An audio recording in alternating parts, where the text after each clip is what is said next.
বিধানসভা নিৰ্বাচনলৈ আৰু বেছি পৰ নাই। বিজেপিয়ে ক্ষমতা নিজৰ হাতত ৰখাৰ পণ লৈ আগ্ৰাসী হৈ ৰণত নামিছে। ৰণলৈ আগতীয়াকৈ আহিছে প্ৰধানমন্ত্ৰী নৰেন্দ্ৰ মোদী। শাসক পক্ষৰ এনে আগ্ৰাসী নীতিৰ বিপৰীতে বিৰোধী ওলাইছে ৰাইজৰ কাষলৈ। গণবিচ্ছিন্ন হোৱা বুলি সততে অভিযোগৰ সন্মুখীন হোৱা কংগ্ৰেছে শুকুৰবাৰৰ পৰা আৰম্ভ কৰিছে ৰাইজৰ পদূলিত ৰাইজৰ কংগ্ৰেছ কাৰ্যসূচীৰ উদ্দেশ্য ৰাইজৰ মনৰ কথা শুনা। তেওঁলোকে জনপ্ৰতিনিধিৰ পৰা কি বিচাৰে সেয়া জনাৰ চেষ্টা কৰা, জনতা দল সংগঠনৰ মত অমতৰ ভিত্তিতে আগন্তুক নিৰ্বাচনৰ বাবে জনতাৰ ইস্তাহাৰ প্ৰকাশ কৰা। সকল জ্যেষ্ঠ নেতা এইসকলক 5টা গ্ৰুপত আমাৰ বিভক্ত কৰা হৈছে আৰু প্ৰতিটো গ্ৰুপতেই 6খন-7খনকৈ জিলা প্ৰতিটো গ্ৰুপক দায়িত্ব দিছে আৰু তাৰ অংশ হিচাপে আজি আমাৰ গ্ৰুপটো ই গ্ৰুপ আৰু আমাৰ গ্ৰুপটোত মই আছোঁ, আমাৰ MLA কি বুলি কয় নুৰুল হুদা ডাঙৰীয়া আছে, মহিলা কংগ্ৰেছৰ প্ৰেচিডেণ্ট আছে মীৰা বৰঠাকুৰ আৰু অন্যান্য সদস্যসকল লৈ আমি প্ৰথমতে আমি হাফলং অৰ্থাৎ অহাকাইলৈ আমাৰ হাফলং, তাৰ পিছদিনা আমাৰ 21 তাৰিখৰ দিনাখন আমাৰ ডিফু অৰ্থাৎ কাৰ্বি আংলং আৰু 22 তাৰিখৰ দিনা ৱেষ্ট কাৰ্বি আংলং। এইটো হৈছে ফাৰ্ষ্ট ফেজ।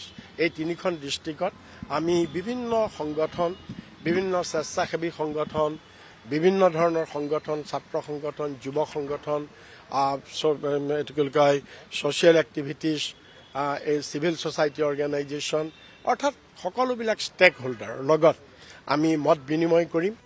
শুকুৰবাৰে গুৱাহাটীৰ ৰাজীৱ ভৱনত ফ্লেগ অফ কৰা হয় ৰাইজৰ পদূলিত ৰাইজৰ কংগ্ৰেছৰ কাৰ্যসূচীৰ।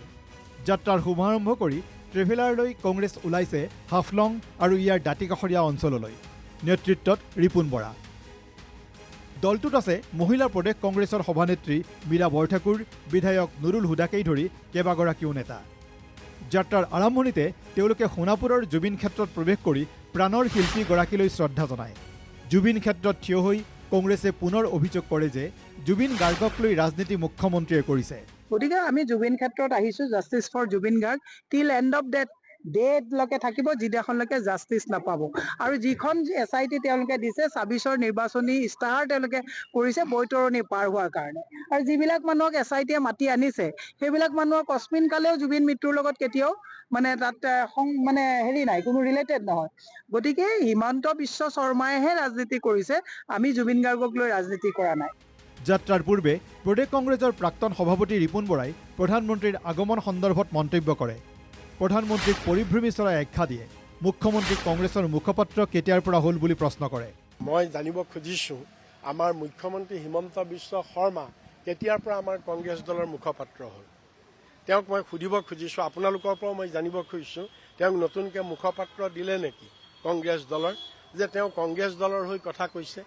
কংগ্ৰেছ দলৰ হৈ তেওঁ আমাৰ কংগ্ৰেছ দলৰ কথা আমি কম। হিমন্ত বিশ্ব কোন? তুমি নিজৰ, মই সিদিনাও কৈছোঁ, তুমি নিজৰ পাৰ্টিটো চোৱা, নিজৰ পাৰ্টি তুমি চম্ভালা, তুমি আবুল তাবুল বলকিব নালাগে। কংগ্ৰেছ দলৰ কথা চিন্তা কৰিবলৈ কংগ্ৰেছ দল আছে, কংগ্ৰেছ দলে কৰিব। প্ৰধানমন্ত্ৰীটো আপোনাৰ জানে এটা পৰিভ্ৰমী চৰাইৰ দৰে তেখেত আহিছে, আমি ভাল পাইছোঁ। কিন্তু আমি লগতে এইটোও প্ৰশ্ন কৰোঁ যে বিপদৰ সময়ত তুমি কিয় নাহা, আপুনি কিয় নাহে? এই যে যোৱা বানপানী হৈ গ'ল, যোৱা জুন জুলাই আগষ্ট মাহত যে প্ৰলয়ংকাৰী বানপানী হ'ল, না অমিত শ্বাহ আহিল, না নৰেন্দ্ৰ মোদী আহিল।